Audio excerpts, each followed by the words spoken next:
In this video, I'm going to show you how to add a bank account to Venmo. So please watch the video until the end and follow this tutorial step by step to avoid making mistakes.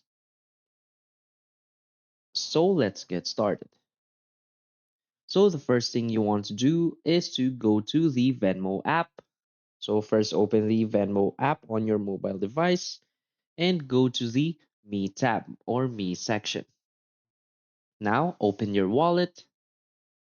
Now select the Add a Bank or Card option and click on Bank. Now decide on the verification method and go through the authorization.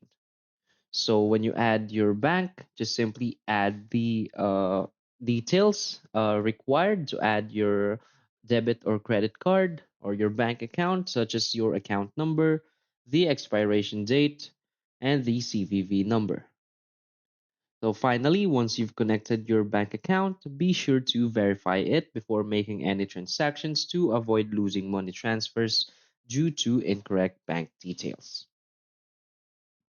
So that's it. So if you find this video helpful, please hit like and subscribe. Thanks.